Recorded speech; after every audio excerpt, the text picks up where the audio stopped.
Welcome back to my channel. तो students, आज हम लोग हार्मिशन मैट्रिक्स और स्क्यू हार्मिशन मैट्रिक्स के बारे में पढ़ेंगे। तो सबसे पहले हम लोग हार्मिशन मैट्रिक्स के बारे में पढ़ेंगे। आइए इसकी डेफिनेशन को समझते हैं। A square matrix A is said to be hermitian matrix if conjugate transpose of A is equals to A. Basically हम यहाँ पर ए मैट्रिक्स का ट्रांसपोज भी कर रहे हैं और कॉन्जुगेट भी कर रहे हैं। आप ज़रूरी नहीं है कि आप पहले कॉन्जुगेट करें या पहले ट्रांसपोज करें, आप पहले कुछ भी कर सकते हैं। पहले ट्रांसपोज कर लें, बाद में कॉन्जुगेट कर लें, या फिर पहले कॉन्जुगेट कर लें फिर ट्रांसपोज कर लें, आपका आंसर सेम ही आएगा। बस क्या मैटर करता है कि वो कॉन्जुगेट ट्रांसपोज किसके इक्वल आना चाहिए, ए के इक्वल आना चाहिए। अगर वो ए के इक्वल आ जाता है तब हम ए मैट्रिक्स को क्या बोलेंगे, हार्मिशन मैट्रिक्स को बोलेंगे। हम लोग कॉन्जुगेट ट्रांसपोज ऑफ ए को स्टार से भी डिनोट कर सकते हैं, या फिर आप ए बबल का भी यूज़ कर सकते हैं। इस तरह से बबल बनता है, तो आप किसी भी सिंबल का यूज़ कर सकते हैं। हम लोग आसानी के लिए स्टार का यूज़ करते हैं और बबल का यूज़ करते हैं, ठीक है। तो हम लोग स्टार का यूज़ करेंगे। तो या फिर आप दूसरी डेफिनेशन को भी देख सकते हैं, A I J is equals to conjugate of A J I. Basically ये ए आई जे और ए जे आई ये तो ट्रांसपोज की डेफिनेशन हो गई, और बार किसको रिप्रेजेंट कर रहा है, कॉन्जुगेट को रिप्रेजेंट कर रहा है। तो आप चाहे तो इससे समझ लीजिए या फिर इससे समझ लीजिए, बात एक ही है, ठीक है। इसके बाद हम लोग कुछ इंपॉर्टेंट पॉइंट्स को समझते हैं। फर्स्ट पॉइंट क्या है, it is also called self adjoint matrix. मतलब हम लोग हार्मिशन मैट्रिक्स को सेल्फ एडजॉइंट मैट्रिक्स भी बोलते हैं, ठीक है। तो कभी कभी क्वेश्चन में सेल्फ एडजॉइंट मैट्रिक्स के नाम से भी दे सकते हैं, तो आपको दोनों ही नाम पता होने चाहिए। सेकेंड रिमार्क में क्या है, diagonal elements of hermitian matrix are purely real. इसके जो डायगोनल एलिमेंट्स होते हैं वो हमेशा रियल होते हैं, ठीक है। इसको आप इस इक्वेशन में पुट करके देख सकते हैं कैसे, आइए समझते हैं। डायगोनल एलिमेंट्स के लिए ए आई आई हो जाएगा, आपको पता है, और ये बार हो जाएगा, ठीक है। तो हमने मान लीजिए ए आई आई को हमने लेट कर लिया एक्स प्लस आई वाई, ठीक है। तो ये हो जाएगा एक्स प्लस आई वाई और एक्स प्लस आई वाई, और इसका बार ले लिया, ठीक है। एक्स प्लस आई वाई, एक्स माइनस आई वाई, जो इमेजिनरी पार्ट होता है वो अपना साइन चेंज कर लेता है, यही इसका कॉन्जुगेट होगा, ठीक है।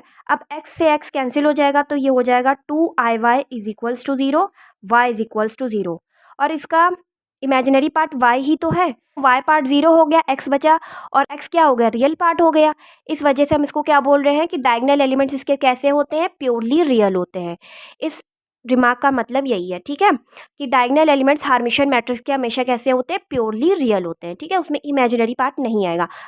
थर्ड रिमार्क क्या है, if A is hermitian A power K is also hermitian. मतलब हम ए की कुछ भी पावर ले लें वो क्या आएगी, हार्मिशन आएगी। जैसे फॉर एग्जांपल हमने ए पावर 2 ले लिया, ए पावर 3 ले लिया, ए पावर 4 ले लिया, ये सब भी कैसी आएंगी, हार्मिशन ही आएंगी।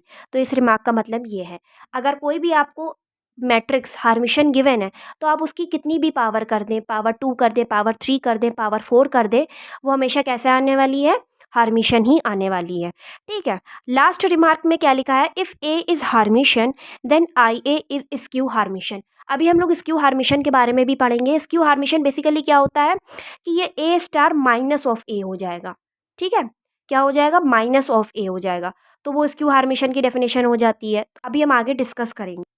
तो अब हम लोग लास्ट रिमार्क को समझते हैं। लास्ट रिमार्क में क्या गिवन था कि अगर ए हार्मिशन है तो आइए क्या होगा, स्क्यू हार्मिशन, ठीक है।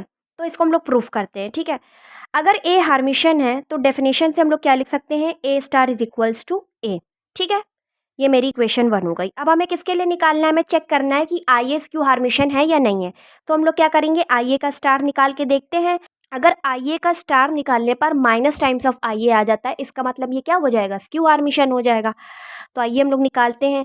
जब आई ए का स्टार निकालेंगे तो आपको पता होगा, जब आई बाहर आएगा तो बार के साथ आएगा और ए स्टार इस तरह से लिख दिया जाएगा।